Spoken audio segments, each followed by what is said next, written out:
ইয়া রাসূলুল্লাহ হাবিবাল্লাহ আল্লাহ পাকের নবী হুজুর বিয়াদি মাফ করুন গুস্তাগিটা ক্ষমা করুন কতদিন কাবা শরীফে যাই না হুজুর কতদিন কাবা শরীফ দেখি না হুজুর আপনি যদি যেতেন আল্লাহ কাবাকে তওয়াফ করতাম আল্লাহ পাকের কাবাকে জিয়ারত করতাম আল্লাহ নবী হাও বলেন না নাও বলেন না সাহাবাদের মুখে মুখে সাহাবাদের কানে কানে খবরটা পৌঁছে গেল আল্লাহ নবী দরবারে ১৫০০ সাহাবা রেডি হয়ে পৌঁছে গেলেন আসসালামু আলাইকুম ইয়া রাসূলুল্লাহ হাবিবাল্লাহ সাল্লাল্লাহু আলাইহি ওয়াসাল্লাম আল্লাহ নবী সালামে জবাব করে দেন ইয়া রাসূলুল্লাহ হাবিবাল্লাহ হুজুর আপনি কখন যাবেন হুজুর আপনি কখন যাবেন আল্লাহ নবী জানিয়ে দিলেন ও মামাসামারাম আমি নবী হাও বলি না না বলি না হুজুর আপনি যদি একটু যেতেন আল্লাহ নবী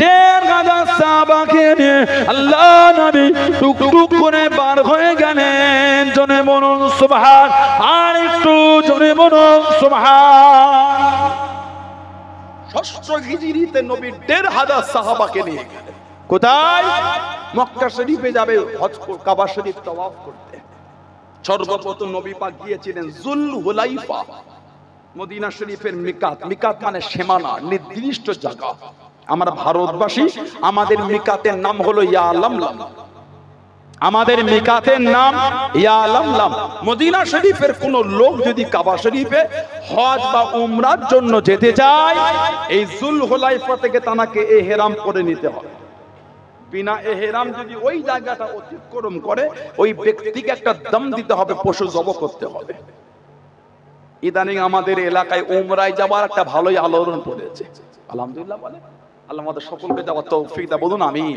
বলেন আল্লাহুম্মা আমিন তবে চিটিং বাজিও খুব হচ্ছে ফেসবুকে অ্যাড দিয়ে দিল ৬০,০০০ টাকায় উমরা ওই ব্যাপার চলছে কথা বলে না সস্তা তিন অবস্থাটা কথা আছে জানেন আপনারা সস্তা তিন অবস্থা সব জিনিস আমার সস্তা ভালো না কথা বলে না সব জিনিস সস্তা বলে কি ভালো না যখন মাল্টিমিডিয়া ফোন অত প্রচলন হয়নি আমাদের সমাজের বাজারগুলোতে চাইনা ফোনের স্পিকারের আওয়াজ বক্সগুলো ফেল হয়ে যাচ্ছে হ্যাঁ এত বড় বড় খালি স্পিকার পিছনটায় কথা বলে না দেখেছেন আপনারা ফোন কিছু কিছু ফোন এই আমার একটা ফোন একজন দিয়েছিল এই বড় আর এই মোটা তার আওয়াজ ১৫ হাত নাই ৫০ হাত দূর থেকে কঠিন আওয়াজ শোনা যাচ্ছে বক্স লাগবে না ওই বক্স কথা বলে না কত দাম বলো ২২০০ টাকা ক্যামেরাতে সব আছে আমার ব্র্যান্ডেড কোম্পানি মাল্টিমিডিয়া ফোনগুলো দেখেন কত দাম বলে ৩০,০০০ ৪০,০০০ দুটোই কিন্তু মাল্টিমিডিয়া লংজিভিটি কিন্তু এক না কথা ঠিক না ভুল বলছি সব জিনিস সস্তা ভালো না সস্তায় দিয়ে দিল ৩ মাস আগে টাকা উমরায় যাবার আগের দিন বলছে টিকিট হয়নি ভিসা হয়নি কি হলো ১৫ দিন পরে হবে হলো তো হচ্ছে না হয়নি নাউজুবিল্লাহ বলে কত লোকের টাকা নিয়ে গায়েব হয়ে গেছে মানুষের বিশ্বাসটাকে খেলা কাবা শরীফ মদিনা শরীফ কেলে মজাক চলছে এখন তবে জানবেন যেখানে যেমন দোয়াও তাড়াতাড়ি কবুল হয় সেখানে তেমন বদদোয়াটাও তাড়াতাড়ি হয়ে যায় অত সহজ হয় না আপনি আল্লাহর রাসূলের মেহমান কেলে পাগলামি করছেন আপনি আল্লাহর রাসূলের মেহমান কেলে পাগলামি করছেন হজ আর উমরা কার মেহমান আল্লাহর রাসূলের মেহমান তাদের লে পাগলামি করছেন এই কদিন আগের কথা বলছি ৩ মাস না ৬ মাস আগে টাকা নিয়েছে উমরায় নিয়ে যাবে টিকিটটা বলতে টিকিটটাও নাকি জাল আস্তাগফিরুল্লাহ বলে ওহ এদের অন্তর আল্লাহর রাসূলের ভয় বলে কিছু নাই ভিসা যাবার ৪-৫ ঘন্টা আগে বলতে ভিসা হয়নি বলেন তো লোকগুলোর মনে কি দুঃখ হলো কথা ঠিক না ভুল বলছে ওই জন্য যাকে তাকে পাসপোর্ট দেবেন না উমরায় যাবার জন্য বিশ্বস্ত ব্যক্তি ভালো সৎ নিরীহ মানুষ সেখানে দেন যাকে তাকে দেবেন চিটিংবাজের পাল্লায় পড়বেন সব যাবে পাসপোর্টটাই চলে যাবে খবর আছে একটা ব্যক্তি 3 বস্তা পাসপোর্ট জড়ো করেছে লোকের উমরায় নিয়ে যাবে বলে 3 বস্তা পাসপোর্ট রেখে দিয়ে সে টাকালে গায়েব হয়ে গেছে 3 বস্তা পাসপোর্ট নাউজুবিল্লাহ বলে ওদের উপর আল্লাহ লানাত ওদের উপর আল্লাহ লানাত আবার আমাদের সমাজ থেকে কিছু লোক উমরা করতে যায়, দেখবেন খালি এয়ারপোর্টে নেমে এখনো কাবা শরীফে যায় না, 5টা বাঙালি দিকে চলে গেল, 5টা কথা বলছে কতক্ষণ নিল, এখনো কাবায় যায় না, ওনার টাকার হিসাব শুরু হয়ে গেছে। আস্তাগফিরুল্লাহ বলে কাবা শরীফ তাওয়াফ করতে করতে, সাফা মারওয়া সাই করতে করতে 5টা বাঙালি দিকে কাছে গিয়ে কথা বলতে বলতে, খাওয়া দাওয়া কেমন দিচ্ছে আপনাদের? নাউজুবিল্লাহ বলে ওখানে গিয়েও খাওয়ার হিসাব চলছে। কিসের খাওয়া? যেখানে 1 রাকাত নামাজ পড়লে 1 লক্ষ রাকাত নামাজের সওয়াব, সুবহানাল্লাহ বললেন, সেখানে করে উনি খাবার চিন্তা করছে। ব্যাগে খাজুর রেখে দেন, খিদে লাগলে খাজুরকে জমজম শরীফে পানি পান করে নেন। কিসের খাওয়া? খাওয়া তো আল্লাহ ঘরে খাওয়ায়, যেই নিয়তে এসেছে ওই নিয়তটাকে পূরণ করে। যত পারবেন কাবা শরীফ তাওয়াফ করেন, যত পারবেন কাবা শরীফে গিয়ে নামাজ পড়েন, একটা রোজা রাখবেন 1 লক্ষ রোজা রাখার সওয়াব পাবেন। বললেন আলহামদুলিল্লাহ, আল্লাহ পাক আমাদের করে আদওয়ালা বানিয়ে দেন, বলুন আমিন। যদি বলেন আল্লাহু আকবার। নবী পাক যুলহুলাইফায় ইহরাম পরে যাবেন, খবর পেলেন কাফেররা নাকি রাস্তা আটকেছে। নবী গেলেন না, হুদাইবিয়া হয়ে ঘুরে যাচ্ছে, নবীকে হুদাইবিয়া আটকে দিল। ষষ্ঠ হিজরি কাফেরদের সাথে আমার নবীর একটা চুক্তি হয়ে গেল। যার একটা চুক্তি ছিল, মক্কা শরীফের কোন মানুষ যদি মদিনা শরীফে চলে আসে, ওই ব্যক্তিটাকে মক্কা শরীফে ফিরিয়ে দিতে হবে। তবে মদিনা শরীফের কোন মানুষ যদি মক্কা শরীফে চলে যায়, ওই ব্যক্তিটাকে আমরা ফিরিয়ে দেব না। সাহাবারা বলে হুজুর এটা আবার কেমন চুক্তি? নবী বলছেন এটাই মেনে নাও। কেন? আমার নবীতে নিজের ইচ্ছায় করছেন, নমা ইয়ানতুকু আনিল হাওয়া ইন হুয়া ইল্লা ওয়াহয়ুন ইউহা। আল্লাহ পাক বলেন আমার হাবিব যেটা করে, আমি আল্লাহ যেটা ওহী করি ওটাই আমার হাবিব বলে, ওটাই করে। জোরে বলুন না সুবহানাল্লাহ। নবী পাক ওই চুক্তি মেনে নিলেন। এই চুক্তির 1 থেকে 1.5 বছরের মধ্যে চলে এসেছিলেন হযরত আবু বসির রাদিয়াল্লাহু তাআলা। মদিনা শরীফের রাস্তায় খালি রক্ত টপকেছে, চেন দিয়ে ওনাকে বেঁধে রাখতো। আল্লাহ নবীর সামনে গিয়ে দাঁড়িয়ে গেলেন। ও যুবকেরা, আল্লাহ নবী কাছে দেখি দাঁড়িয়ে গেলেন। আসসালামু আলাইকুম ইয়া রাসূলুল্লাহ, হাবিবাল্লাহ। আল্লাহ নবী সালামে জবাব কানা দেন, আল্লাহ নবী উত্তর কানা দেন, ইয়া রাসূলুল্লাহ, হাবিবাল্লাহ। আল্লাহ পাকের নবী হুজুর বিয়াদি মাফ করুন, আমি আবু বসির মক্কা শরীফ থেকে চলে এসেছি, আমাকে চেন দিয়ে বেঁধে রাখে, আমাকে শিকল দিয়ে বেঁধে রাখে। ইয়া রাসূলুল্লাহ, হাবিবাল্লাহ, ইয়া রাসূলুল্লাহ, হাবিবাল্লাহ। আল্লাহ পাকের নবী হুজুর আমাকে বড় কষ্ট দেয়, আমি আবু বসির সব রেখে চলে এসেছি হুজুর, আমি আর যাব না হুজুর, আপনার দরবারে থাকবো বলে এসেছি, আপনার কাছে থাকবো বলে এসেছি হুজুর, আমি আর যাব না হুজুর। আল্লাহ নবীর নূরের চক্ষু থেকে টপ টপ করে পানিটা গড়িয়ে গড়িয়ে চলে যায়। আল্লাহ নবী কাঁদেন, হযরত আবু বসিরও কাঁদে। ও যুবকেরা, পিছনে দুজন কুরাইশ দাঁড়িয়ে গেল। ও হযরত মুহাম্মদ সাল্লাল্লাহু আলাইহি ওয়াসাল্লাম, আপনি যে ওয়াদা করেছেন, আপনি যে জবান খানা দিয়েছেন, মক্কা শরীফের কেউ চলে এলে আপনি তাকে ফিরিয়ে দেবেন, আপনি তাকে পাঠিয়ে দেবেন। আবু বসির মক্কা শরীফ থেকে চলে এসেছে, আপনি তাকে আমাদের কাছে পাঠিয়ে দেন, আপনি তাকে আমাদের কাছে ফিরিয়ে দেন। আল্লাহ নবীর নূরের চক্ষু থেকে টপ টপ করে পানিটা গড়িয়ে গড়িয়ে চলে যায়। হযরত আবু বসির জানিয়ে দিলেন, হযরত আবু বসির শুনিয়ে দিলেন, ইয়া রাসূলুল্লাহ, হাবিবাল্লাহ, ইয়া রাসূলুল্লাহ, হাবিবাল্লাহ। আল্লাহ পাকের নবী হুজুর বিয়াদি মাফ করুন হুজুর, আমি আর যাব না, এরা আমাকে বড় কষ্ট দেয়, আমাকে চেন দিয়ে বেঁধে রেখে আমাকে বড় মারে। ইয়া রাসূলুল্লাহ, হাবিবাল্লাহ, হুজুর আমি সব রেখে চলে এসেছি, আমি আর যাব না হুজুর, আমি আপনার কাছে থাকবো বলে এসেছি, আমি আপনার দরবারে থাকবো বলে এসেছি।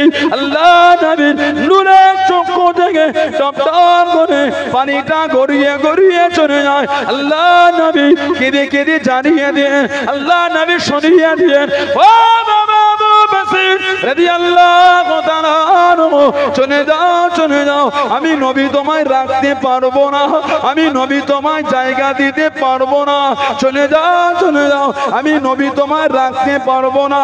ইয়া রাসূলুল্লাহ হাবিবাল্লাহ, হুজুর আপনি আমাকে পাঠাবেন না, আমি আপনার কাছে থাকবো বলে এসেছি। আল্লাহ নবী চোখ ভরা পানিরে জানিয়ে দিয়ে, ও বাবা আবু বসির, আমি রাসূলুল্লাহ জানিয়ে দিলাম আমার তরফ থেকে একদিন তুমি দাওয়াত খানা পাবে। জনে বলুন সুবহান, আর একটু জনে বলুন সুবহান। খালি নবী পাকের দরবারে এসে দাঁড়িয়েছে। আহা হুজুর, আমাকে ওরা চেন দিয়ে বেঁধে বড্ড মারে ইয়া রাসূলুল্লাহ, সব রেখে চলে এসেছে আপনার কাছে থাকবো আমি। আমার নবীও কাঁদছেন, উনিও কাঁদছেন, বড় অসহায় হয়ে আমার নবীর কাছে এসেছেন। এর মধ্যে দুজন কুরাই দাঁড়িয়ে বলছে, আপনি তো ওয়াদা করেছেন মক্কা শরীফের কেউ এলে ফিরিয়ে দেবেন, ফিরিয়ে দেন। যেই বলেছে ফিরিয়ে দেন, শুনেই উনি কাঁদছে, হুজুর আমি আজ যাব না ইয়া রাসূলুল্লাহ, হুজুর আমি যাব বলে আসিনি হুজুর, হুজুর আমি আর ওদের সাথে যাব না, এরা আমাকে বড্ড মারে, কষ্ট দেয়। আমার নবী কাঁদছেন আর বলছেন, আবু বসির, আমি নবী তোমাকে আমার দরবারে জায়গা দিতে পারবো না, আমি নবী ওদের সাথে ওয়াদা করেছি, তুমি চলে যাও আমার কাছ থেকে। কাঁদছেন, বলছে হুজুর আমাকে পাঠাবেন না ইয়া রাসূলুল্লাহ। কাঁদতে কাঁদতে আগিয়ে গেছেন, আবার ফিরে কাঁদছে, হুজুর আমি আপনার কাছে থাকবো বলেই এসেছি। নবী কেঁদে কেঁদে বলছেন, আবু বসির চলে যাও, আমি নবী তোমায় বলছি আমার তরফ থেকে তুমি একদিন দাওয়াত পায়গামটা তুমি একদিন পাবে। বলুন না সুবহানাল্লাহ। যেই কাঁদতে কাঁদতে চলে গেলেন, আমার নবী কাঁদতে কাঁদতে জমিনে বসে গেলেন। সাহাবারা বলছেন, হুজুর আমাদের সামনে থেকে আমাদের ভাইকে নিয়ে চলে গেল। নবী কাঁদছেন আর বলছেন, আমি নবী তো ওদের কাছে ওয়াদা করেছি, আমি নবী তো আমার ওয়াদা ভঙ্গ করতে পারবো না। হযরত আবু বসিরকে নিয়ে গেলেন, বেশ কিছুটা গিয়ে যুলহুলাইফার কাছে কাছে গিয়ে বসেছে, রেস্ট নিচ্ছেন। দুজন কাফের বলছে, আবু বসির, যে নবীর ভালোবাসায় তুমি এত কষ্ট করে চলে এলে, সেই নবীও তোমায় জায়গা দিল না, সেই নবীও তোমায় রাখলো না, কাটা ঘায়ে নুনের ছিটা দিচ্ছেন। হুজুর কেঁদে কেঁদে বলছেন, এই কাফের বেঈমান জাহান্নামী, আমার নবীর ওপর যা আমার ভালোবাসা ছিল, আমার ভালোবাসাটা নবীর প্রতি আরেকটু বেড়ে গেল। জোরে বলবো, জোরে বলবে না সুবহানাল্লাহ। কেন? আমার নবী আমার এত কষ্ট দেখেছে, তোরা আমাকে এত মারিস, এত কাঁদাস, এত কষ্ট দিস, নবী সব দেখেছেন শুনেছেন। নবী কিন্তু নবীর ওয়াদা ভঙ্গ করে। আমার নবীকে যা আমি ভালোবাসতাম, ভালোবাসাটা আরো বেড়ে গেল। নবী আমার কষ্ট দেখলো, নবীর ওয়াদা নবী ভঙ্গ করে। বলুন না সুবহানাল্লাহ। সাহাবাদের যে ঈমান, আল্লাহ পাক সাহাবাদের এত ঈমানকে আলা করেছেন, যাদের ঈমানের প্রশংসা আল্লাহ পাক করে বলেছেন, আমিনু কামা আমানান নাস, আমিনু তোমরা ঈমান আনো। কেমন ঈমান? আল্লাহ কামা, যেমন, আমানান নাস, এর নাসের তাফসীর হচ্ছেন সাহাবা। আল্লাহ পাক বলছে যেমন ঈমান আমার হাবিবের সাহাবারা এনেছেন, ওই ঈমান তোমরা আনো। বলুন না সুবহানাল্লাহ। কিতাবে এসেছে আমার নবী সাহাবাদের নিয়ে সবে বদর জিহাদের জমিন থেকে ফিরে এসেছে। সব সাহাবাদের শরীরে রক্ত লাগা, কার আগুন নাই, কার হাত নাই, কার পা নাই, কার শরীরে তীর লাগা, তলোয়ারের আঘাত, সব সাহাবাদের শরীরে রক্ত মাখা। সাহাবাদের মা বাপ, বিবি, ছেলে মেয়ে, ভাই বোন, আত্মীয় স্বজন সব পথ চেয়ে বসে আছে, এই আসে এই আসে এই আসে। সাহাবারা সবে আমার নবীর দরবারে এসে দাঁড়িয়েছে। জিবরাইল আলাইহিস সালাম এসে আমার নবীকে সালাম দিলেন। নবী পাক সালামের জবাব দিয়ে জিবরাইল আলাইহিস সালাম বলে, ইয়া রাসূলুল্লাহ সাল্লাল্লাহু আলাইহি ওয়াসাল্লাম, হুজুর আল্লাহ হুকুম পাঠিয়েছেন আপনার সাহাবাদের করে এখনই নিয়ে আবার যুদ্ধে বার হতে হবে। আমার নবীর নূরে চোখ দিয়ে টপ টপ করে পানি ঝরছে। জিবরাইল, আমি নবী সবে মাত্র এসে দাঁড়িয়েছি, আমার সাহাবাদের শরীরে এখনো রক্ত লাগা, কেউ ঘরেও যায়নি, কার হাত নাই, কার পা নাই, কার শরীরে তীর লাগা, রক্ত ঝরে। দুদিন পরে গেলে হতো না? ইয়া রাসূলুল্লাহ, আল্লাহ হুকুম পাঠিয়েছেন। আমার নবী সাহাবাদের ডাকলেন, ও আমার সাহাবারা, আল্লাহ হুকুম দিয়েছেন এখনই যুদ্ধে বার হতে হবে। সব সাহাবাদের শরীরে রক্ত লাগা। ইয়া রাসূলুল্লাহ, হুকুম যদি আল্লাহর হয়, খুশি যদি আল্লাহ আল্লাহর রাসূল হয়ে যায়। হুজুর হুকুম যদি আল্লাহর হয়, খুশি যদি আল্লাহর রাসূল হয়, হুজুর আমাদের এখনই এই অবস্থায় যুদ্ধে বার হতে হুজুর আমাদের কোনো দ্বিধাবোধ নাই। বলুন না সুবহানাল্লাহ, জোরে বলা যাবে না সুবহানাল্লাহ। আমার নবী সাহাবাদের নিয়ে সামান্য মাত্র একটু আগিয়ে গেছে, কার হাত নাই, কার পা নাই, কার আগুন নাই, কার তীর লাগা, কার তলোয়ার দিয়ে কাটা। আহা কি ঈমান আমার নবী সাহাবাদের। সবে নবী পাক সামান্য আগিয়ে গেলেন, জিবরাইল আলাইহিস সালাম আমার নবীর কাছে এসে বলেন, হুজুর আজ যাওয়া লাগবে না, আল্লাহ আপনার সাহাবাদের উপর খুশি হয়ে গেছে। বলুন সুবহানাল্লাহ, জোরে বলবেন না সুবহানাল্লাহ। আল্লাহ পাক বলেছে রাদিয়াল্লাহু আনহুম ওয়া রাদু আন, তাদের উপর আমি আল্লাহ খুশি, তারাও আমি আল্লাহ আমার উপরে খুশি। সুবহানাল্লাহ বলবেন না? আল্লাহ পাক কিন্তু আগে বলেন না তারা আমার উপরে খুশি, আল্লাহ বলছেন আমি আল্লাহ তাদের উপরে খুশি। সুবহানাল্লাহ বলেন, আমি আল্লাহ তাদের উপরে খুশি, তারাও আমি আল্লাহ আমার উপরে খুশি। বলুন না সুবহানাল্লাহ। সেই সাহাবাদের দিকে দেখেন, মানা কাকে বলে? দাবি করলে হয় না মান, কিসের ভয় খাচ্ছেন আপনি? সাহাবাদের মানা দেখেন। আমার নবীর একটা সাহাবী ছিলেন, যার নাম ছিল হযরতে আব্দুল্লাহ। হযরতে আব্দুল্লাহ রাদিয়াল্লাহু তাআলা আনহু, জানা ইসলাম কবুলের আগে নাম ছিল আব্দুল উজ্জাহ, উজ্জার বান্দা, জানাকে আমার নবী পাকে সাহাবারা ডাকতেন জুলবিজাদাইন, দুই চাদরওয়ালা। জোরে বলো, সাহাবারা ওনাকে বলতেন জুলবিজাদাইন, দুই চাদরওয়ালা। বলুন না সুবহানাল্লাহ। হযরতে আব্দুল্লাহ ওনার আব্বা ছিল না, চাচার অধীনে বড় হলেন। চাচা হযরতে আব্দুল্লাহ চাচার তারবিয়াতে বড় হলেন। মক্কা শরীফ আর মদিনা শরীফের রাস্তায় একটা পাহাড়ের পদদেশে ছোট্ট পাড়া একটা গোত্র, মুজাইনা গোত্র। মুজাইনা, এই মুজাইনা গোত্রের সন্তান হলেন হযরত আব্দুল্লাহ। আমার নবীকে না দেখেই মুসলমান হয়ে গেলেন। জোরে বলো, জোরে বললে না সুবহানাল্লাহ। আমার নবীকে না দেখে ইসলাম কবুল করে দিলেন। এই কদিন আগে দেখলাম আমেরিকায় না কোন জায়গায় খ্রিস্টানদের একজন বড় ফাদার ইসলাম কবুল করেছে। আমেরিকায় দেখলাম না, ব্রিটেন কোন একটা জায়গা হবে, কান্ট্রির নাম বলে যাচ্ছে। আমার নবী প্রতি ভালোবাসা এনে সে মুসলমান হয়ে গেছেন। জোরে বলো, জোরে বললে না সুবহানাল্লাহ। কিছু কিছু মানুষের এগুলো সহ্য হচ্ছে না, ওই জন্য সর্বসময় ইসলামের বিরুদ্ধে প্রপাগান্ডা চালাচ্ছে, এটা ওটা সেটা করে এখন আবার ওয়াকাব নিয়ে পড়েছে। আমার বাপের সম্পত্তি, আমার দাদুর সম্পত্তি, তোমার বুক চচ্চর করছে কেন? কথা ঠিক না বলবো? কিন্তু আমার কারো ঝেড়ে নেই না, এ তো আমরা কারো ঝেড়ে নেই। আমার বাপ দাদাদের রক্তের পানি করা সম্পত্তি আল্লাহ পাকের রেজার জন্য ওয়াকফে লিল্লাহ করেছেন, আল্লাহকে খুশি করার জন্য ওয়াকফ করে দিয়েছেন। জোরে বলুন, হাজার হাজার হাজার হাজার বিঘে সম্পত্তি মাঠের মধ্যখানে নয়, মেন রোডের গায়ে কোটি কোটি টাকা দামের সম্পত্তি আল্লাহর জন্য দান করে দিয়েছে। জোরে বলো, তা আমার বাপ দাদার সম্পদে তোমার কলজে ফাটছে কেন? তোমার যদি কষ্ট হয় তুমিও তোমার পরের জেনারেশনের জন্য তুমিও 2-10 বিঘে করে দাও। কথা বলে না, তুমিও জড়ো করো। আমার মুরব্বিদের জিনিস তারা রক্ত পানি করে তৈরি করেছে, চুরি করে তো নাই। কথা বল না, ঠিক বলছি? চুরির জিনিস তো নয়, কি অভ্যাস। এতদিন হলো এনআরসি, এনপিআর, সিএ, এখন দেখছে হচ্ছে না, এবারে এসেছে ওয়াকফ সম্পত্তি। কথা বল না, ঠিক বলছি? যদি এনআরসি, এনপিআর, সিএ করতে হয়, ভারতের রাজ্য সরকার কেন্দ্রীয় সরকারের ক্ষমতা ভেঙে দিয়ে রাষ্ট্রপতি শাসন তৈরি করে 2-4 বছর যা লাগে লাগুক, গোটা ভারত জুড়ে এনআরসি হোক। কেন আমার ভোটে আপনি নেতা হয়েছেন, এমএলএ, এমপি হয়েছেন, এখন আপনি ক্ষমতায় বসে বলছেন এনআরসি হবে। ভোট তো আমরা দিয়েছি, তা আমরা যদি অবৈধ হয় আমার ভোটটা আপনি ক্ষমতায় থাকবেন কি করে? ঠিক না ভুল বলছি? যদি এনআরসি, এনপিআর, সিএ করতেই হয়, ভারতের রাষ্ট্রপতি শাসন দিয়ে দেন, দিয়ে আগে ভালো করে হোক, তারপরে আমার ভোট হয়ে ক্ষমতা হবে। আমরা সবাই তো ভোট দিয়েছি, ভোট দেয় না?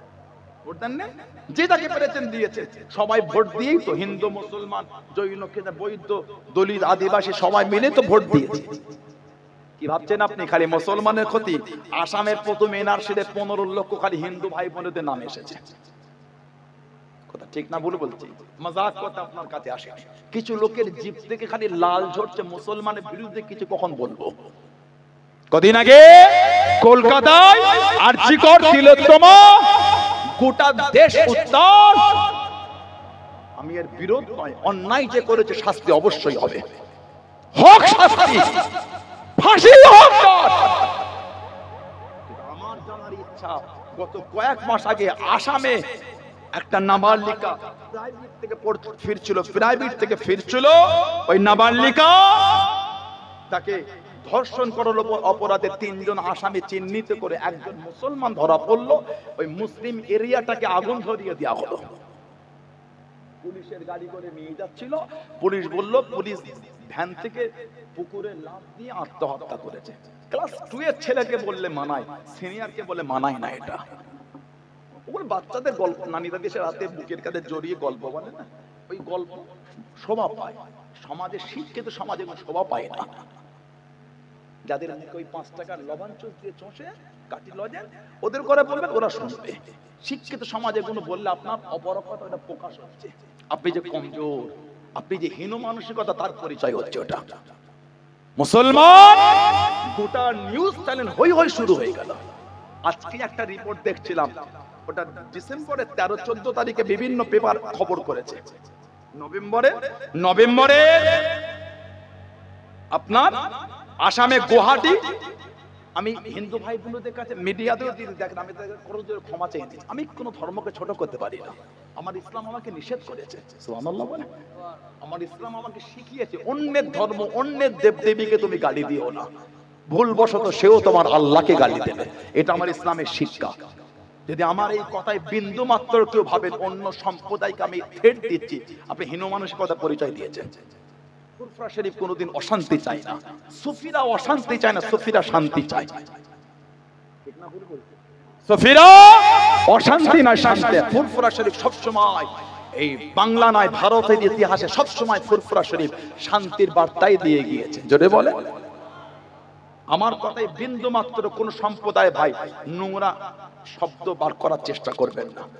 কিন্তু আমি বলতে চাই, আমরা দেখেছি গত কয়েক বছর আগে আপনার কাশ্মীরে আশিবা বলে 6 বছরের বোনটা নিয়ে গিয়ে কাদের ধর্মীয় জায়গায় ধর্ষণ করেছিল। সমাজের নিরীহ, সমাজের শিক্ষিতা, সমাজের এডুকেটেড হিন্দু ভাই বোনেদের ভাবা উচিত আপনার ধর্মকে কারা কালি লাগাচ্ছে। যদি আপনার ধর্মের ঝান্ডা বাঁধার জন্য মসজিদটাই প্রয়োজন হয়, তাহলে গোটা ভারত জন্য মসজিদ করে দেন, আমাদের কোনো দুঃখ নাই, বাঁধেন আপনারা। কই আমার তো কোনোদিন চিন্তা হয় না অন্য সম্প্রদায় ধর্মের জায়গায় গিয়ে আমি ঝান্ডা বাঁধবো, এটা আমার জন্য উচিত না। ঠিক না ভুল বলছি? আমি কেন বাঁধবো? কিন্তু তারা কারা? যারা জোরে গান বাজনা ড্যান্স করার জন্য মসজিদের সামনেটাই পছন্দ করে নিচ্ছে। কেন ভাই, কেন অশান্তি করছে, কেন দাঙ্গা লাগাচ্ছেন? আমরা তো কি সুন্দর জাতি ধর্ম বর্ণ নির্বিশেষে কাঁধে মিলে কি সুন্দর চলছে। আমরা জানি এই গোমা এলাকা, আমরা যখন রাস্তাতে ঢুকি আমার হিন্দু ভাই বোনেরা তাদের বাড়িতে আমরা গাড়ি রেখে জলসা করি। ওই যখন আপনার ওই পাশেই ওই বুজুর্গ দিকা বাবুনিয়া, ওই তো সাইন ভাই আছে, যখন যাই আমাদের ওই যখন মেন রোড থেকে ঢুকি হিন্দু ভাই বোনেদের বাড়ি সব, তার সাথে এই হুজুর আছে, ফুরবার পীর বাবা ভালো আছেন হুজুর, হিন্দু ভাই বোনগুলো সম্মান জানাচ্ছে। কেন? ভালোবাসা, মেলবন্ধন। এটাই তো আমাদের বাংলা, এটাই তো আমাদের ভারতের কৃষ্টি কালচার। ঠিক বলছি না ভুল বলছি? কিন্তু মধ্যখান থেকে তারা কারা যারা দাঙ্গা লাগাচ্ছে? মধ্যখান থেকে ওই পিং মিডিয়া, দালাল মিডিয়া কই? এই গুয়াহাটির এই নিউজটা দেখছিলাম গত নভেম্বরে, 17 নভেম্বর গুয়াহাটি দুর্গা মন্দিরের ভেতরে 8 জন কুলাঙ্গার একটা মহিলাকে রেপ করেছে। 8 জন কুলাঙ্গার একটা মহিলাকে রেপ করেছে গত 17 নভেম্বর, 13-14 ডিসেম্বর বিভিন্ন নিউজ এটাকে কভার করেছে। এই 8 থেকে 9 জন, কই বড় বড় মিডিয়াগুলো তো খবর কভার করছে না ধর্ম তুলে। মুসলমান যখন অন্যায় করে কেন ধর্ম তুলে আমাদের করে অ্যাটাক করা হয়? কথা ঠিক না ভুল বলছি? যে অন্যায় করে শাস্তি দাও, ধর্ম দেখে নয়, অন্যায় দেখে শাস্তি দাও। মুসলমান 1 কেজি বিফ মিট নিয়ে গেলে আপনি হিংসার চোখে দেখলেন? পৃথিবীর মানচিত্রে ভারত বিফ মিট এক্সপোর্টের দিক দিয়ে 2 নম্বরের স্থান দখল করে আছে। শিক্ষিত ভাইরা বসে আছে, এক্ষুনি গুগলে গিয়ে সার্চ দিয়ে দেখেন ভারতের স্থান হলো পৃথিবীর মানচিত্রে বিফ মিট গরুর গোশত সাপ্লাইয়ের ক্ষেত্রে 2 নম্বর। সিগনেচারে গেল সানাউল্লাহ সিদ্দিকের সিগনেচার। প্রধানমন্ত্রী, স্বরাষ্ট্রমন্ত্রী, বিদেশ মন্ত্রণালয়ের সিগনেচারে বিফ মিট বিদেশে এক্সপোর্ট হয়ে যাচ্ছে। ঠিক বলছি না? ফালতু কথা শোনাতে আপনাকে আমি আসিনি। বলেন তাদের বিরুদ্ধে এই কুলাঙ্গার গুলো কেন আন্দোলন করছে না? মুসলমানের বিরুদ্ধে আন্দোলন করো, ক্ষমতা থাকলে দেখি আওয়াজ তোলো না, গোয়ায় বিফ মিট ব্যান হবে, দেখি কত ক্ষমতা তোমাদের। তোমাদের তো সরকার গোয়ায়, ক্ষমতা থাকলে ব্যান করেন, গোয়ায় করেন বিফ মিট, দেখি না আওয়াজটাই তোলেন না একটুখানি। কেন ভাই, কেন দাঙ্গা লাগাচ্ছে? কদিন আগে দেখলাম ভারতের বিদেশ মন্ত্রণালয় থেকে নিউজ ভাইরাল হলো যে পৃথিবীর বিভিন্ন মুসলিম দেশের কাছে অঙ্গীবদ্ধ হয়ে নিউজ বিবৃতি দিয়েছে আপনাদের করে আমরা হালাল বিফ মিট সাপ্লাই দেবো। ভারতের মন্ত্রীদের সিগনেচারে বিদেশে গরুর গোশত চলে যাচ্ছে, ওটা অপরাধের কোনো কারণ নয়। আর ভারতের কোন মুসলমান যদি গরুর গোশত খায় ওটা অপরাধের কারণ হয়ে গেল। কেন ভাই, কেন এই দ্বিচারিতা, কেন এই 2 নম্বর চিন্তা? ঠিক বলছি না ভুল বলছি? আল্লাহ ফিতনা থেকে আমাদের হেফাজত করে, বলেন আমি, বলেন আল্লাহুম্মা। তবে ভয় খাওয়াতে চেও না। हम डरने वाला भी नहीं है, डराने वाला भी नहीं है। सुभान अल्लाह बोलें। हम डरने वाला भी नहीं है, डराने वाला भी नहीं है। हम तो मोहम्मद रसूलुल्लाह सल्लल्लाहु अलैहि वसल्लम को मानने वाला के। जोरे बोलो ना सुभान अल्लाह। हम अपने गर्दन को कटा सकता है, ईमान का सौदा कभी नहीं करेंगे। जोरे बोलो, बोलो ना इंशाअल्लाह। जोरे बोले ना सुभान अल्लाह। আল্লাহ ফিতনা থেকে আল্লাহ আমাদের সমাজের জাতি ধর্ম বর্ণ নির্বিশেষে সকলকে আল্লাহ হেফাজত করে কাঁধে কাঁধ মিলিয়ে সম্প্রীতির সঙ্গে আল্লাহ চলা তৌফিক দান করে, বলুন আমিন। যদি বলেন আল্লাহুম্মা। হযরতে আব্দুল্লাহ রাদিয়াল্লাহু তাআলা মুসলমান হয়ে গেলেন, চাচার অধীনে থাকতেন। চাচা আশায় আছে চাচাও যদি মুসলমান হয়, কিন্তু চাচার মধ্যে কোনো হেলদোল নাই।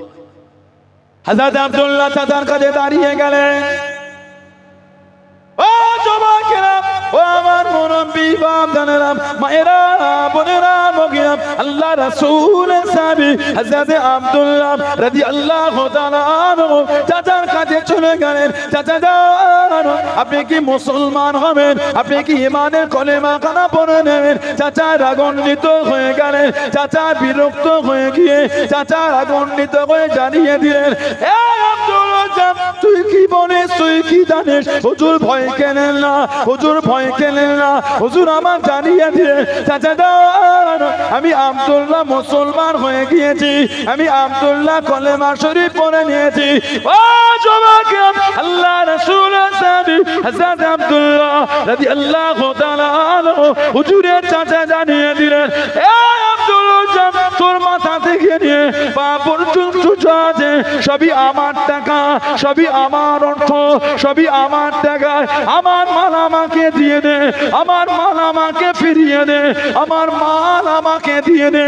হযরত আব্দুল্লাহ রাদিয়াল্লাহু তাআলা আনহু একটা একটা করে খুলতে খুলতে উলঙ্গ হয়ে গেলেন, বস্ত্রহীন হয়ে গেলেন।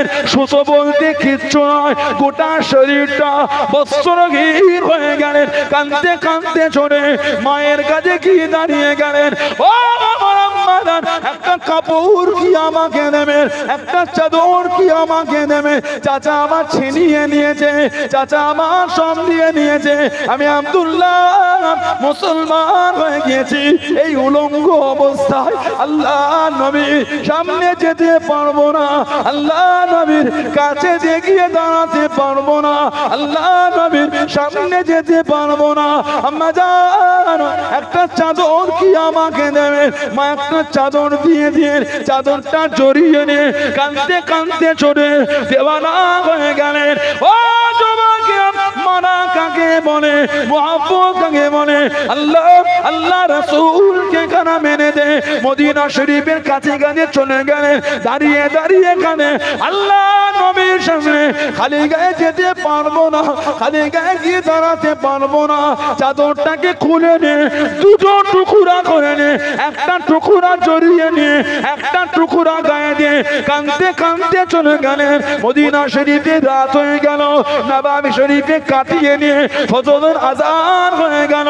আল্লাহ নবী হুজরা শরীফের সামনে চলে গেলেন, আল্লাহ নবী টুকটুক করে বার হয়ে গেলেন। আল্লাহ নবীর চেহারা শরীফ কানা দেখে নিলেন। জোরে বলুন সুবহান, আর একটু জোরে বলুন সুবহান।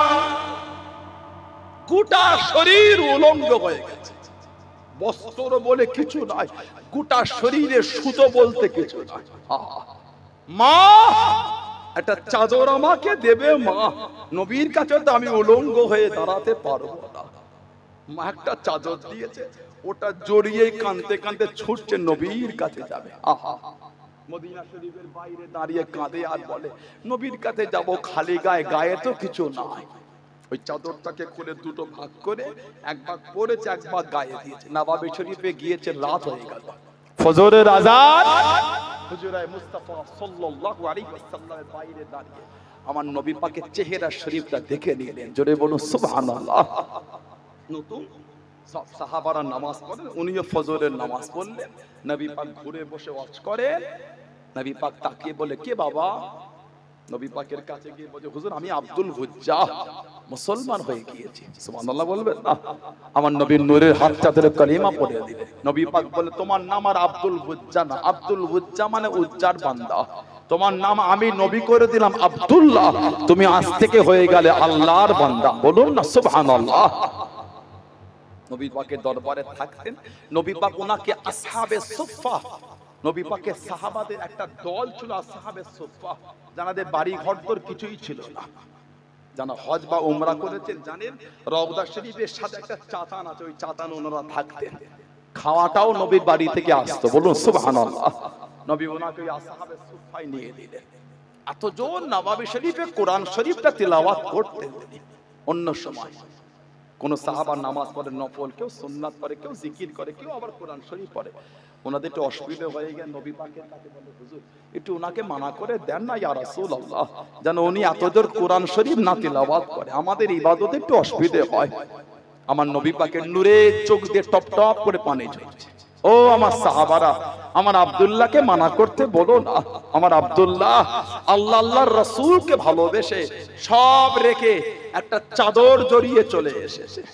সুবহানাল্লাহ বলবেন না? আমার আব্দুল্লাহকে অর্থ হাতছানি দিয়ে ডেকেছে, আমার আব্দুল্লাহ অর্থের দিকে তাকায় না।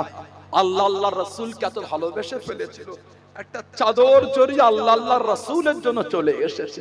ওকে মানা করো না, ওকে ইতমিনানের সাথে আল্লাহ পাকের কোরআন শরীফটাকে তেলাওয়াত করতে দাও। জোরে বলুন না সুবহানাল্লাহ। একটা চাদর জড়িয়ে চলে এসেছে। আমার নবীর একটা সাহাবী ছিলেন হযরতে মুসআব বিন উমাইর রাদিয়াল্লাহু তাআলা আনহু। হযরতে মুসআব বিন উমাইর রাদিয়াল্লাহু তাআলা আনহু নবী পাকের কম বেশি 1.5 লক্ষ সাহাবা, এই 1.5 লক্ষের মধ্যে উনি একা। আল্লাহর রাসূলের মতন সবথেকে বেশি দেখতে ছিলেন উনি। মুসআব বিন উমাইর এত ধনী ঘরের ছেলে, যে জামাটা জীবনে একবার পরেছে দ্বিতীয়বার আর গায়ে দেয়নি। এত ধনী ঘরের ছেলে, যে রাস্তাতে হেঁটে যেতে কিছুক্ষণ পরে কেউ হেঁটে গেলে দাঁড়িয়ে বলতো এই রাস্তাতে মুসআব বিন উমাইর গিয়েছেন। কেন? এত দামি খুশবু মাখতেন, মক্কা শরীফে অত দামি খুশবু কারোর মাখার ক্ষমতা ছিল না। হযরতে মুসআব বিন উমাইর রাদিয়াল্লাহু তাআলা এক লম্হা, একটা মুহূর্তের জন্য আমার নবী পাকের চেহারাটা দেখে ফেললেন। একবার নবীকে দেখেই দেওয়ানা হয়ে গেলেন। তিনি বলবেন না সুবহানাল্লাহ।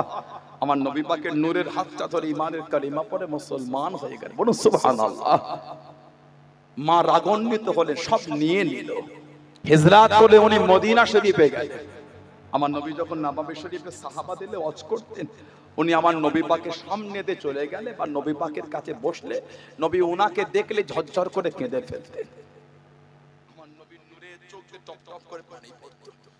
সাহাবারা জিজ্ঞাসা করে হুজুর আপনি মুসআব বিন উমাইরকে দেখে কেন কাঁদেন? আমার নবী কেঁদে কেঁদে বলতেন এটা আমার মুসআবকে দেখো, আমি নবী ওর ওই জীবনটাও দেখেছি, যেই জামাটা একবার পরেছে দ্বিতীয়বার আর গায়ে দেয়নি। আরে আজকে একটু দেখো আমার মুসআব আল্লাহ আল্লাহর রাসূলকে এত ভালোবেসে ফেলেছে, মাথার চুলটা উস্কো খুস্কো হয়ে আছে, জামাটা ছিঁড়া ফাটা, তালি দেওয়া তাপ্পি দেওয়া, চাদরটা ছিঁড়া ফাটা চাদর। আল্লাহ আল্লাহর রাসূলকে এত ভালোবেসে ফেলেছে, ওই জীবন ত্যাগ করে দিয়ে ছিঁড়া ফাটা জামা পরে ঘুরে ঘুরে বেড়াচ্ছেন। বলুন না সুবহানাল্লাহ। জোরে বলা গেল না সুবহানাল্লাহ। এত ভালোবেসে আল্লাহ আল্লাহর রাসূলকে সব ছেড়ে ছেঁড়া জামা পরে ঘুরে ঘুরে বেড়াচ্ছে। বলুন না সুবহানাল্লাহ। তাদের থেকে শিক্ষা নেন ভালোবাসাটা কাকে বলে। ওই ওই করে ঘুরলে হয় না। খেলার প্লেয়ারের মতন, সিনেমার হিরোর মতন জামা পরেছেন, চুল কেটেছেন, কি ভাবছেন নবীর ভালোবাসা? কিয়ামতে আপনি ওই প্লেয়ারের কাতারে উঠে দাঁড়াবেন। যা ভাবছেন তা নয়। আল্লাহর রাসূল বলেছেন মান তাশাবি কওমিন ফাহুয়া মিনহু, যে যে কওম, যে যে দল যার অনুসরণ করবে তার হাসরটা কিয়ামতে তার সাথে হবে। খেলার প্লেয়ার বাম হাতে বালা দিল, উনিও দিয়ে দিলেন। জিজ্ঞাসা করলে বলে ওই প্লেয়ারের মতন দিয়েছি। খেলার প্লেয়ারের মতন জামা কিনেছেন, খুঁজে খুঁজে না পেয়ে নেটে অর্ডার দিয়ে কিনেছেন। কেন? প্লেয়ারের ভক্ত। মাথার চুলটাও হিরোর মতন কেটে ফেললো। নাউজুবিল্লাহ বলে। মাথার চুলটাও হিরোর মতন কেটেছে, ডান দিকে বাম দিক পিছন দিকে সেই পুরো একদম জিরো, মেশিন মেরেছে, জিরো, কিচ্ছু নাই, নখ দিয়েও ধরা যাচ্ছে না। আর সামনের দিকটা জঙ্গল করে রেখেছে, হিরোর মতন চুল। নাউজুবিল্লাহ বলে। হচ্ছে না, হয় না? যে কোন সিনেমায় কোন হিরো এই কানের ওপরটা এখানটা দুটো বাম্পার দিয়েছে, মানে খুঁড়তে চেঁচেছে, ও চেঁচে ঘুরছে। নাউজুবিল্লাহ বলে। আস্তাগফিরুল্লাহ বলবেন না। কি ভাবছেন কিয়ামতে নবীর কাতারে দাঁড়াবে? মিথ্যা কথা। হিরোর কাতারে আপনার হাসর হবে, কাফেরের কাতারে আপনার হাসর হবে। আমি বলিনি, নবী বলেছে। লা হাওলা ওয়ালা কুওয়াতা ইল্লা বিল্লাহ। আমাদের ঘরের ছেলেগুলো ট্যাটু করেছে, এই দুঃখটা কাকে বলবেন বলেন তো? বলেন ঠিক না ভুল বলবেন? আল্লাহ সিদ্দিক আপনার কাছে ভালো নাও হতে পারে, বাদ দিয়ে দেন। নবীকে তো ভালোবাসেন আপনি, রাসূলকে তো মানেন আপনি। কাফের হিরো, কাফের প্লেয়ারের মতন ট্যাটু করেছেন আপনি। ট্যাটু করে না ছেলেগুলো? এখানে করলো, এইখানটায় করলো, এইখানটায় করলো, পিঠে করলো, এইখানটায় করলো, এই পায়ে এখানে ট্যাটু করেছে। নাউজুবিল্লাহ বলেন। আস্তাগফিরুল্লাহ বলবেন না। যদি আপনার শরীরের উপর এই যে ট্যাটুটা স্পট পড়ে গেল, ফরজ গোসলও হলো না, উযুও হলো না। ফরজ গোসলের ফরজ কটা? তিনটে। কটা? তিনটে। 1 নম্বর গড়গড়ার সাথে কুল্লি করা, 2 নম্বর নাকের নরম অংশে পানি দেওয়া, 3 নম্বর গোটা শরীরটাকে ধৌত করা। পশম শুকনো হলে ফরজ গোসল হবে না। যাদের শরীরে এত বড় এরিয়ালে ট্যাটু করা আছে, ওই জায়গাটা ভিজেছে বলে মনে হয় আপনাদের, তাহলে ফরজ গোসল হলো না? হলো? নাপাক হয়ে গেলেন আপনি। এবার উযু করে নামাজ পড়ছেন, উযু হয়েছে? এমনি বিনা উযুতে নামাজ পড়া হচ্ছে হারাম। আর হিমাগতি দেখে পড়লে হবে কাফের। আস্তাগফিরুল্লাহ বলে। হাত জোর করে বলে যাদের হাতে ট্যাটু আছে ওগুলোকে তুলে দেন। মেডিকেল ডিপার্টমেন্ট কিভাবে সাহায্য তুলতে হয় তুলে দেন। নাজাতের কোনো গল্প নয়, শরীয়তটা মজাক না, ইসলামটা মজাক না। ঠিক না ভুল বলছি? কি ভাবছেন আপনি ইসলামকে মজাক পেয়েছেন? শুক্রবারে গিয়ে আল্লাহকে 2 রাকাত পড়েছে, হয়ে গেল? কে বললো? মিথ্যা কথা বলো। ওটা মিথ্যা কথা। না না, শরীয়ত ফাজলামি জিনিস, শরীয়ত নয়। মানবেন, নিজেকে নত করে মানেন। খুশি হবেন কে? বলে কবুল করবেন কে? নাজাত দেবেন কে? আল্লাহ। জোরে বলেন, জোরে বলবেন না। আল্লাহ আমাদের ভাইদের মনগুলিকে আল্লাহ ঘুরিয়ে দেন। বলেন আমিন। বলেন না আল্লাহুম্মা আমিন। আল্লাহ আমার যুবক ভাইগুলিকে ভালো করে দেন, এই সমস্ত নোংরা চিন্তা থেকে আল্লাহ এদের মনটা ঘুরিয়ে দেন। বলেন আল্লাহুম্মা। জায়গা ওখানে ভেতরে জায়গা আছে, চলে আসে, জায়গা অনেক আছে, ভেতরে চলে আসে, চলে আসে। ভেতরে গরম আছে তো, একটু এসে বসে, গেটে কাছে ভিড় করার কোনো দরকার নেই, চেপে চেপে বসে।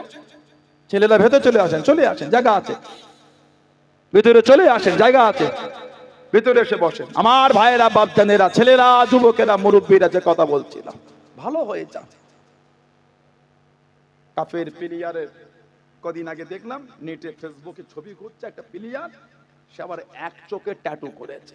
এক চোখ, এক চোখ কার সিম্বল বলেন তো? দাজ্জাল। তাহলে প্লেয়ারটা কার ভক্ত বলেন তো? দাজ্জাল। যেই প্লেয়ারটা দাজ্জালের ভক্ত, আপনি হয়ে যান সেই কাফের দাজ্জালের ভক্তর ভক্ত। ঠিক না ভুল বলছি? কিছু কিছু ছেলে ওর ভক্ত হয়, আবার এক চোখে ট্যাটুও করে ফেলেছে। নাউজুবিল্লাহ বলেন। এখানটা ট্যাটু করেছে, এক চোখের ট্যাটু। বলুন নাউজুবিল্লাহ। জোরে বলেন আস্তাগফিরুল্লাহ। লা হাওলা ওয়ালা কুওয়াতা ইল্লা বিল্লাহ। দাজ্জাল কানা কাফের জাহান্নামী, 40টা দিন গোটা পৃথিবী ঘুরে ফেলবে। নাউজুবিল্লাহ বলেন। পৃথিবীর 2 জায়গায় ঢুকতে পারবে না। একটা হলো মক্কা শরীফ আর একটা হলো মদিনা শরীফ। এটা আল্লাহ পাকের তরফ থেকে দাজ্জালের জন্য বর্ডার হয়ে যাবে। সুবহানাল্লাহ বলে, জোরে বলবেন না সুবহানাল্লাহ।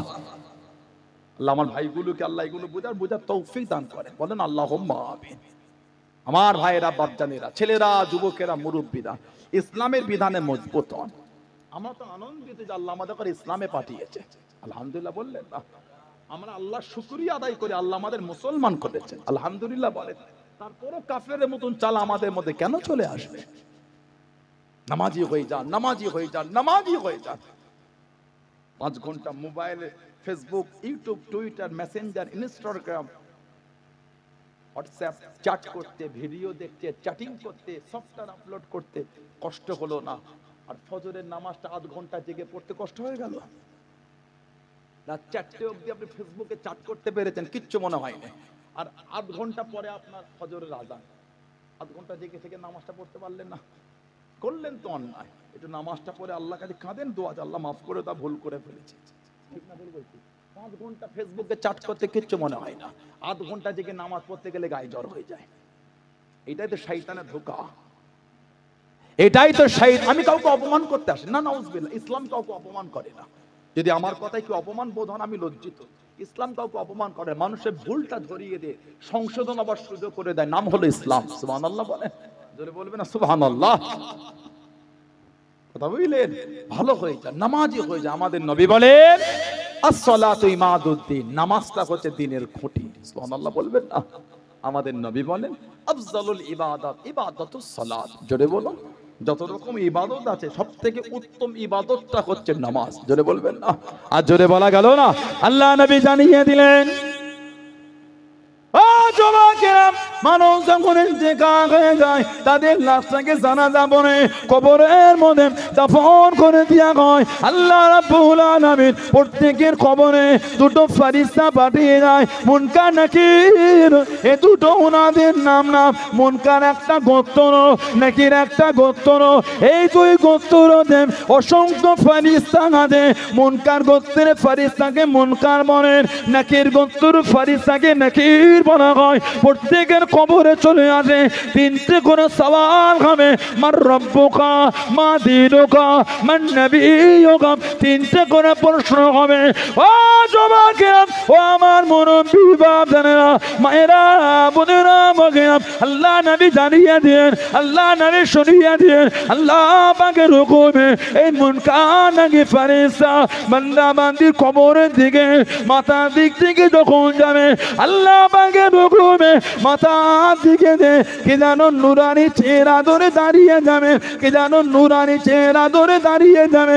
মুনকার নাকি জিজ্ঞাসা করবে, সরে যান, সরে যান, এই বান্দা বান্দির কবরে আমাকে প্রবেশ করতে দেন। আমি সওয়াল করব, জবাব নেব।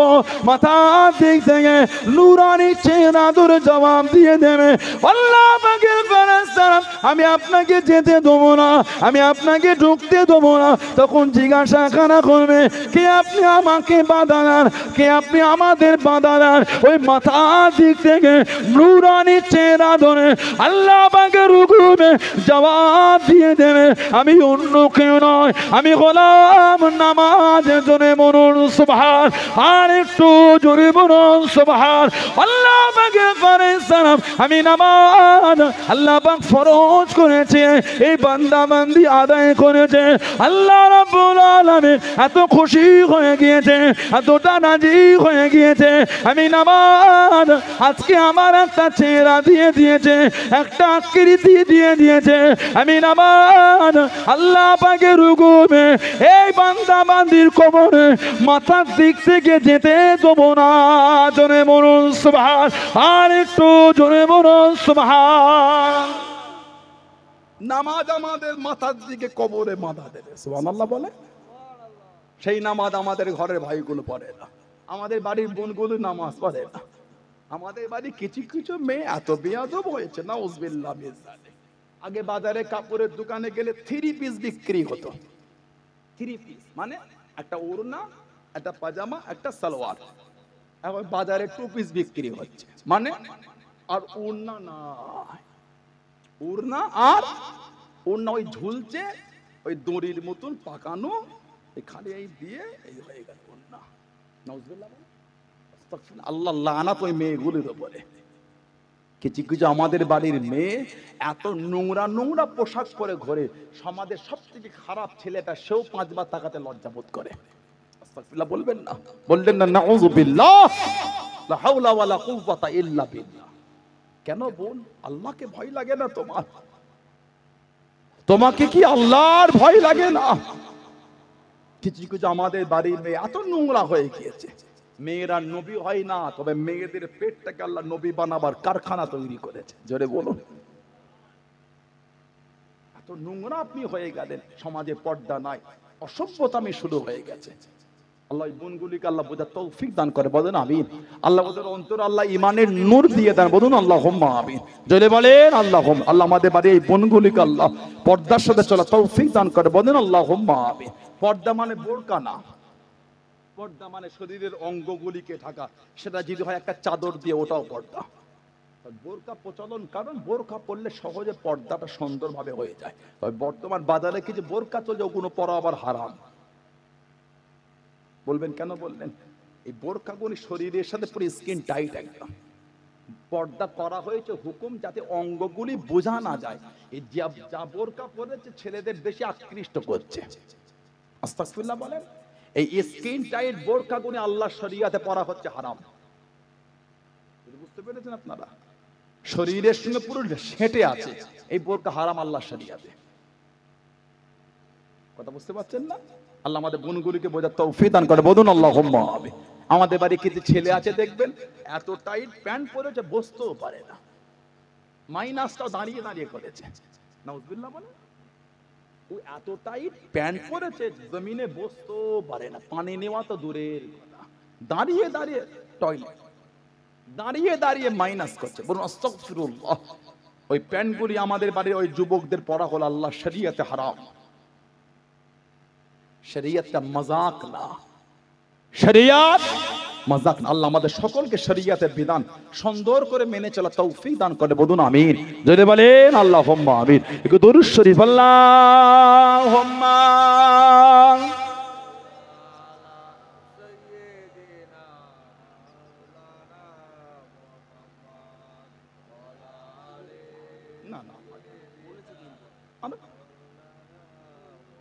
আল্লাহুম্মা সাল্লি আলা সাইয়্যিদিনা।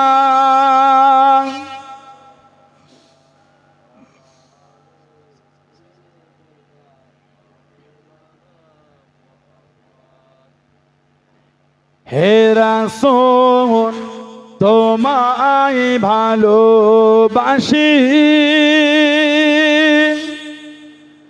অন্তরে শুধু মুখে নয়, জান্নাতের আশায় নয় হে রাসূল।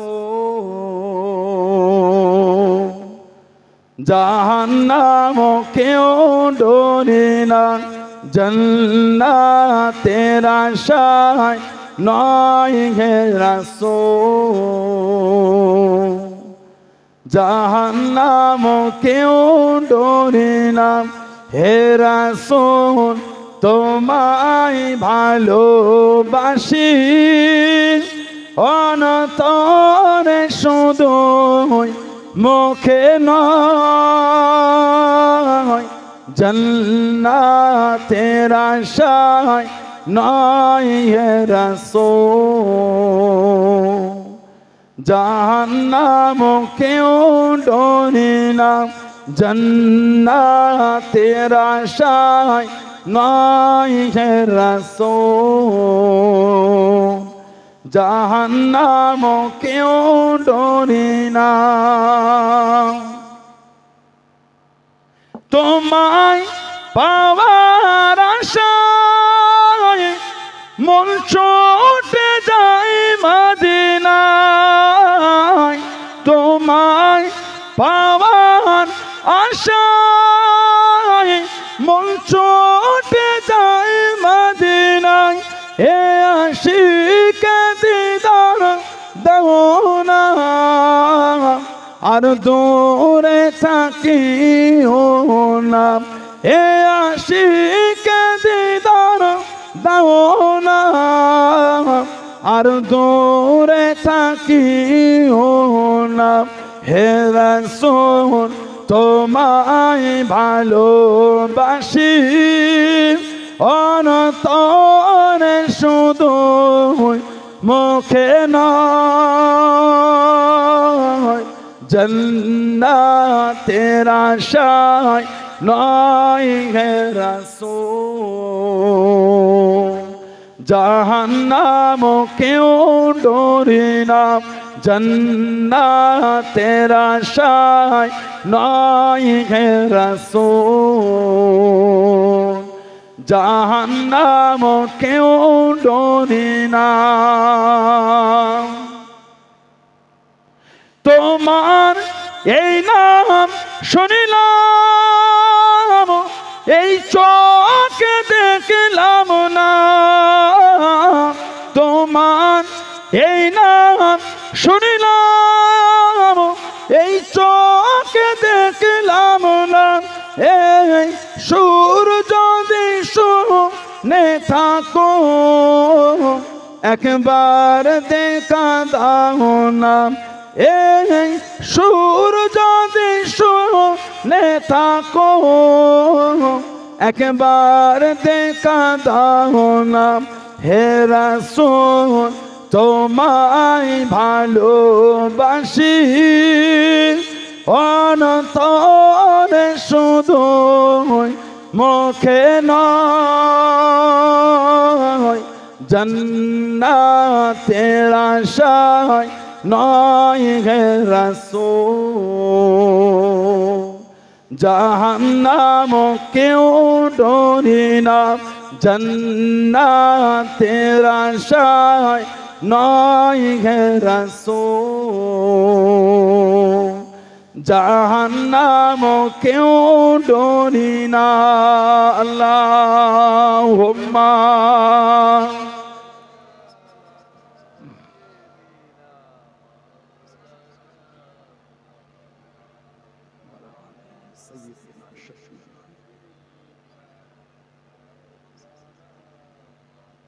আমার ভাইয়েরা, বাপজানেরা, ছেলেরা, যুবকেরা, মুরব্বীরা, মায়েরা, মেয়েরা, বোনেরা, মহিলারা ভালো হন, পরিবর্তন হন, মন ভালো করেন, শরীয়তের মধ্যে আসে। মরণ আমার আপনার হবেই হবে, কবরে আপনাকে আমাকে যেতে হবেই হবে, পালাবার কোনো রাস্তা না। সারা জীবন লোকের লাশ কাফন জড়িয়ে আমরা কবরে রেখেছি, একদিন আমাদের লাশ লোকে কাফন জড়িয়ে কবরে নামাবে। আহা, সারা জীবন লোকের কবরে আমরা 3 মুঠা করে মাটি দেই না, কি বলেন? একদিন আমাদের কবরে লোকে মাটি দেবে। কবরে মাটি দেন তো আপনারা? কি বলে দেন বলে? আমার আলোচনায় কষ্ট না, দুঃখ দিতে আসে, আমার ভাষায় বেজার হয়ে গেল, রাগ করলেন আমার ভাষাতে? না, আমি কেন আপনাকে দুঃখ দেব? কি বলে মাটি দেন কবরে? মিনহা খলাকনাকুম, এক মুঠো, ওয়াফিহা নুঈদুকুম, আরাক মুঠো, ওয়া মিনহা নুখরিজুকুম তারাতান উখরা, আরাক মুঠো। ইদানিং কিছু কিছু আমাদের বাড়ির যুবক ভাই কাদের সব ফেসবুক আর ইউটিউবে ভিডিও দেখে ওরা এখন হুজুর হয়ে গেছে, ওরা নিজেরাই এখন হুজুর, ফতোয়া দেয় এগুলো বলে আর মাটি দেওয়া যাবে না, বেদাত। আস্তাগফিরুল্লাহ বলেন।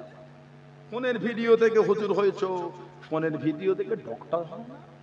বাচ্চাটার জ্বর, কেন ঘুমাই নিয়ে গেলে ডক্টর দেখাতে? 300 টাকা 500 টাকা ফি, দরকার নাই। ইউটিউবে গিয়ে নেটটা ওপেন করে ভয়েসের জায়গায় ক্লিক করে একটু মুখের কাছে এনে বলে বাচ্চার জ্বর ভালো ওষুধ, বলে দেখেন একবার।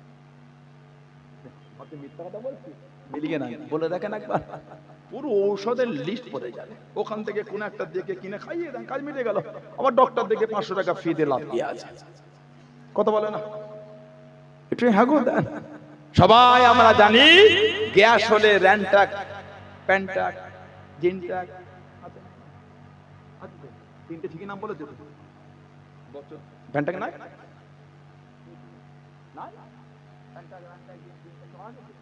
ঠিকই বলছো তো নাকি? আমি তো ডক্টর নই, আপনারা সাহায্য করেন আমাকে, এটাকে ময়দানে তুলে একটু সাহায্য করেন আপনারা। আমি আগে যাবো কি করে? কদিন আগে পেপারে দিল এগুলো খেলে ক্যান্সারের কারণ, তাই না? মাস 6 আগে পেপারে হেডলাইন, প্যান্টাক আর র্যান্টাক বেশি খেলে ক্যান্সার হচ্ছে লোকে। আস্তাগফিরুল্লাহ বলে। এবার তাহলে আপনি গ্যাসের জন্য কি ওষুধ খাবেন? এতদিন তো ডক্টরদের মুখে শুনেছেন ডক্টর হয়ে গেছে, আর যেতে হচ্ছে না, নিজেই খাচ্ছেন।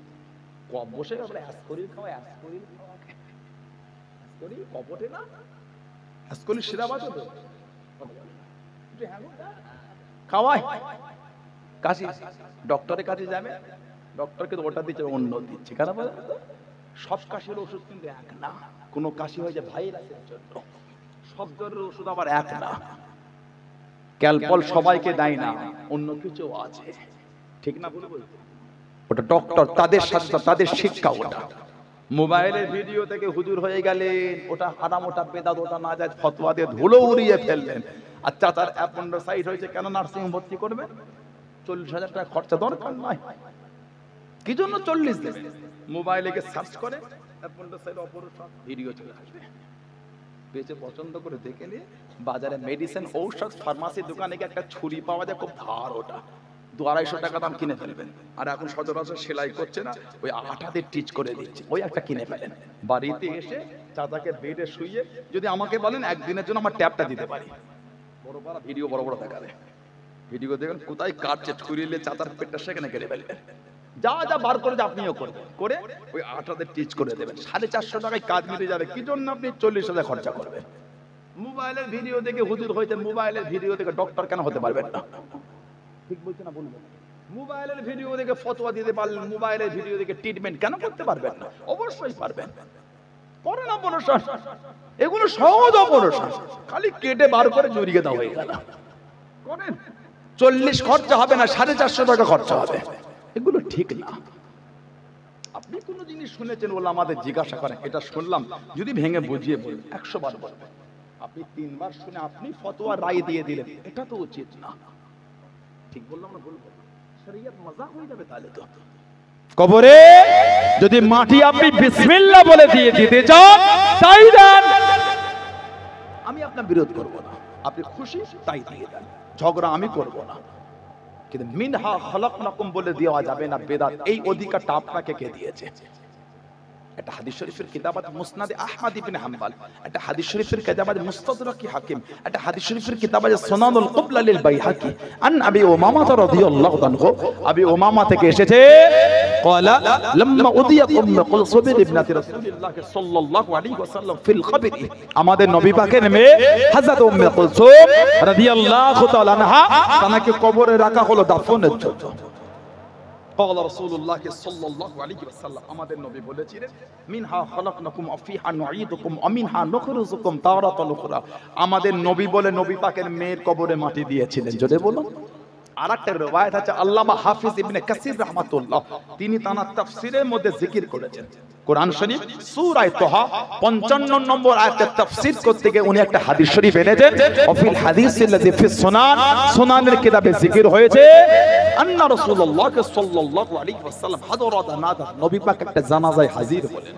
ফালাম্মা দুফিনাল মাইয়িত, ফালাম্মা মানে যখন, যখন মাইয়িতকে দাফন করা হচ্ছে, আমাদের নবী আখাযা কাবদাতান মিনাত তুরাব, তুরাব মানে মাটি, নবী পাক এক মোটা মাটি নিলেন, ফাআলকাহা ফিল কবরি, নবী ওই মাটিটা কবরের মধ্যে দিলেন। হুম্মা, অতঃপর ক্বালা, আমাদের নবী বললেন, মিনহা খলাকনাকুম, হুম্মা, অতঃপর আখাযা, নবী আরেক মুঠো নিলেন, ওয়াক্বালা, আমাদের নবী আবারও বললেন, অফিহা নুঈদুকুম, হুম্মা, অতঃপর আখাযা উখরা, নবী পাক আরেক মুঠো নিলেন, ওয়াক্বালা, আমাদের নবী আবারও বললেন, ওয়া মিনহা নুখরিজুকুম তারাতান উখরা। আমাদের নবী কোরআন শরীফ সূরা তাহা 55 নম্বর আয়াত 3 পাটে পড়ে 3 মোটা মাটি নবী কবরে দিয়েছিলেন, জোরে বলুন। কেন ঝগড়া করছেন? কেন উম্মতের মধ্যে ভাগ করছেন? আপনি বিসমিল্লাহ বলে দিয়ে খুশি তাই না, আমি ঝগড়া করব না, কিন্তু আমি বললে আপনি কেন বলছেন বেদাত? এটা ঠিক না ভুল বলছেন? আমি তো আপনার সাথে ঝগড়া করলাম না, কই আমি তো আপনাকে দিয়ে দুটো বাজে শব্দ চয়ন করলাম না, আপনি আমাকে কেন দুটো নোংরা শব্দ চয়ন করে বলে দিলেন? দুটো শব্দ নোংরা কেন, শব্দ বাজে শব্দ বললেন? এটাই কি ইসলাম? ইখতিলাফ ওলামাদের মধ্যে আগেও ছিল, এখনো আছে, আগামীতেও থাকবে। ভালোবাসা দিয়ে হোক, আপনি আমার প্রতি ভালোবাসা রাখবেন, আমি আপনার প্রতি ভালোবাসা রাখবো, ইখতিলাফ হোক না, কি আছে? কথা ঠিক না ভুল বলছি?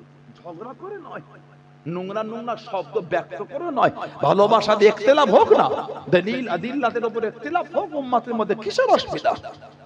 কথা ঠিক না ভুল বলছি? আল্লাহ সকলকে এগুলো বোঝার তৌফিক দান করে, বলেন আমিন। যদি বলবেন না আল্লাহুম্মা আমিন। ভাইয়েরা, ছেলেরা, যুবকেরা, মুরব্বীরা, মায়েরা, বোনেরা, মুক্তাসার করব, আল্লাহ যদি আবার তৌফিক দান দেখো, মহব্বতটা ঠিক রাখবেন।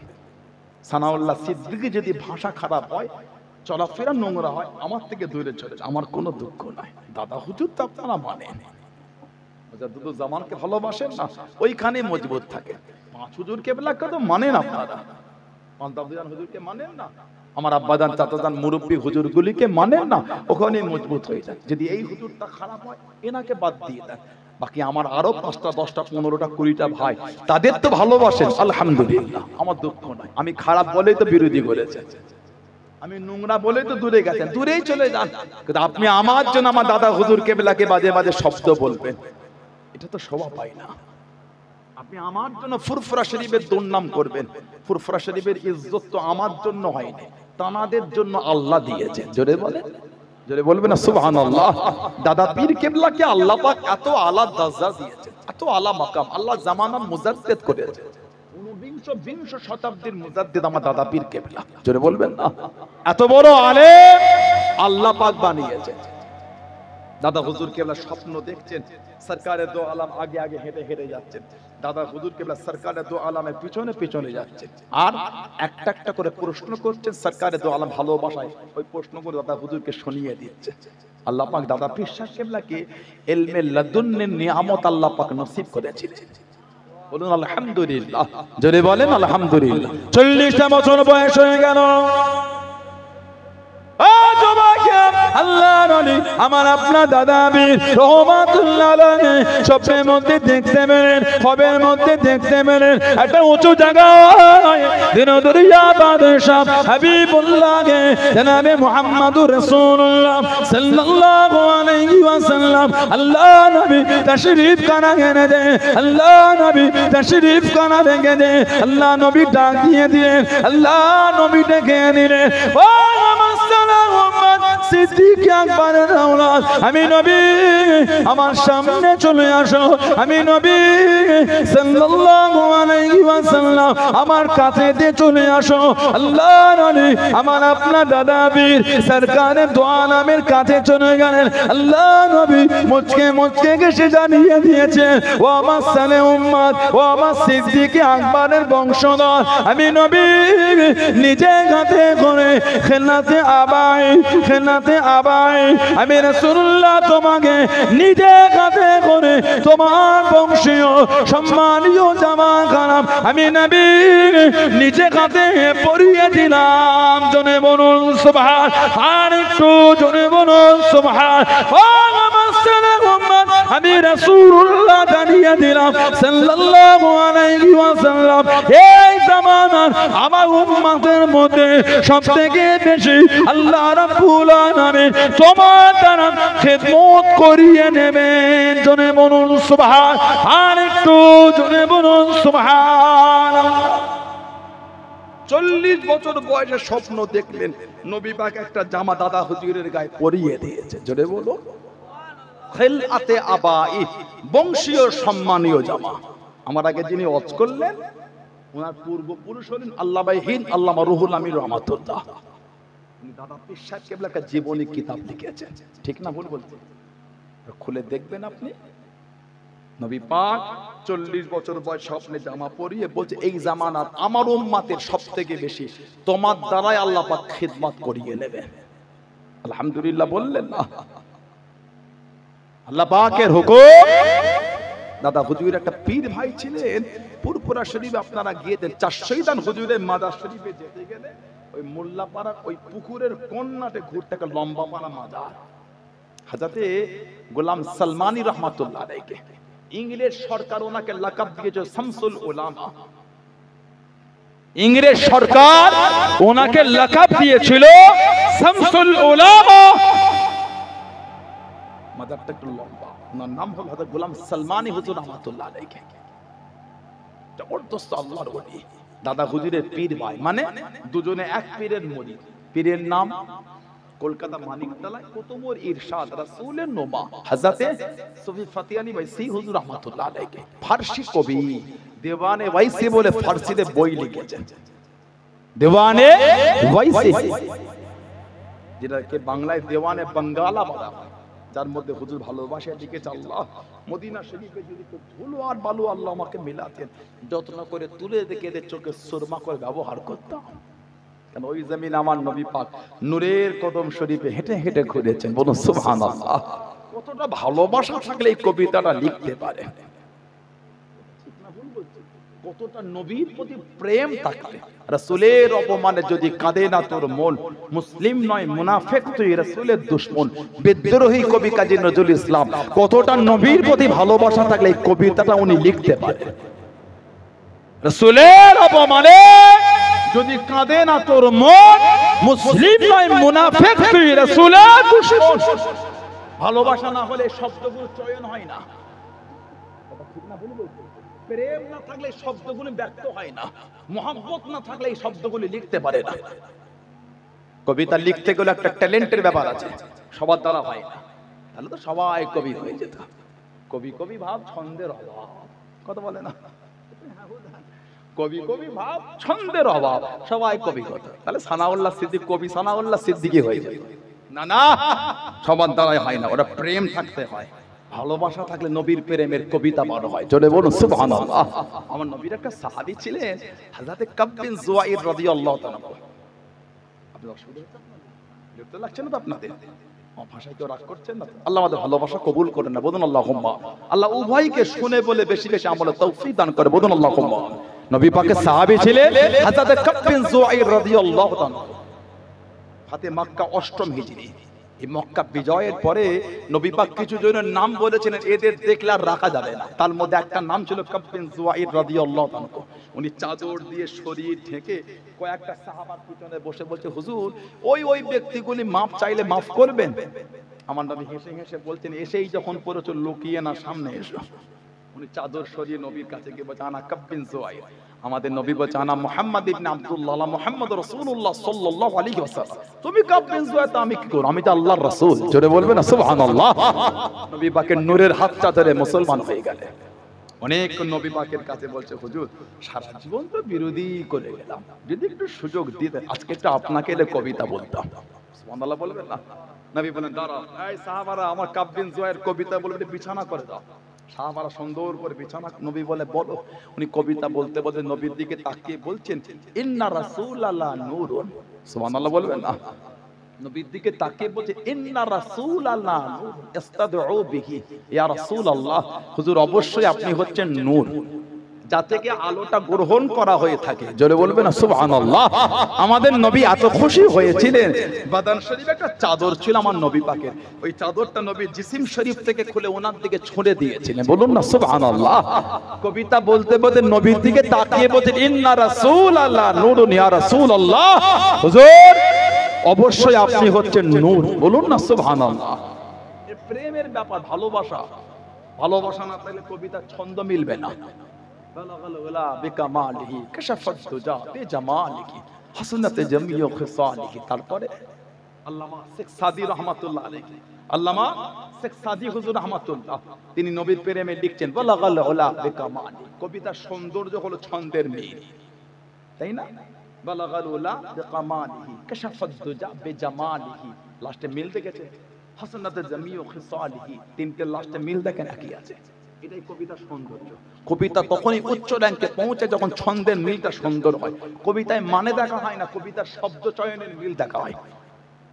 কবিতায় মানে দেখা হয় না, শব্দের মিল কবিতায় দেখা হয়। এই 3 লাইন লিখার হচ্ছে না, ভালোবাসায় কাঁদে আর ঘুমোচ্ছে। আল্লাহ নবীকে ভালোবেসে লিখছে আর শেষ করতে পারলাম। কোন এক রাত আল্লাহ পাকের হুকুম, সরকারে তো আল্লাহর সঙ্গে দিদার হয়ে গেল। আমাদের নবী স্বপ্নে বলছে, এই সাদি লাস্টের লাইনটা লিখে দাও, সাল্লু আলাইহি ওয়া আলিহি। ওটা আমাদের নবী বলে দিয়েছিলেন। জোরে বলো, আলেফ জোরে বলা গেল না। হযরত সুফি ফতি আলী বাইসি হুজুর রাহমাতুল্লাহ, ওনার হাতে দাদা হুজুরের murid হযরত গোলাম সালমানি হুজুর রাহমাতুল্লাহ, উনিও murid। সালমানি হুজুর দোয়া করতেন মাঝে মাঝে, আল্লাহ আমার ভাই আবু বকর সিদ্দিক রাহমাতুল্লাহ যেভাবে আপনার দ্বীনের খিদমত করছে, এক জায়গা থেকে আরেক জায়গায় ছুটে, আমি অত পারছি না। আল্লাহ, আমার আশা আল্লাহ আপনার কাছে আমি দোয়া চাই, আমার কিছুদিন হায়াতটা কেটে আমার ভাই আবু বকর সিদ্দিকের হায়াতটা আপনি বাড়িয়ে দেন। কেন?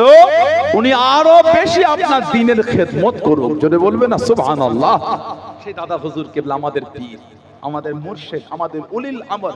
কথা ঠিক না ভুল বলছি? নীতিটা ঠিক রাখবেন। আল্লাহ আমাদের কবুল করেন, আল্লাহ আমাদের সেই পথে সেই রাস্তার আরোহী করেন। সকলে বলুন আমিন। যদি বলেন আল্লাহুম্মা আমিন। ফুরফুরা শরীফকে যাত্রার কথা শুনে হেও করবেন না। 800 বছরের ইতিহাস ফুরফুরা শরীফ আল্লাহর দ্বীনের দাওয়াত দিচ্ছে। 800 বছর। দাদা হুজুর থেকে শুধু ফুরফুরা শরীফ নাই, তার আগে আমাদের পূর্বপুরুষ হযরত মনসুর বগদাদী সিদ্দিকী রহমাতুল্লাহ, হযরত ইসমাইল বগদাদী সিদ্দিকী রহমাতুল্লাহ, তারপরে মেদিনীপুর টাউন, মেদিনীপুর জেলা আমার দাদর নামে, মাদানী নগর বা মাদানীপুর থেকে মেদিনীপুর, হযরত হাজী মাওলানা মুস্তাফা মাদানী হুজুর রহমাতুল্লাহ। ইন্দ্র আমাদের পূর্বপুরুষ 800 বছর ধরে ফুরফুরা, এই ফুরফুরার নাম লিখে আল্লাহর দ্বীনের 800 বছর ধরে ফুরফুরার নামেই খেদমত চলছে। আলহামদুলিল্লাহ বললেন না?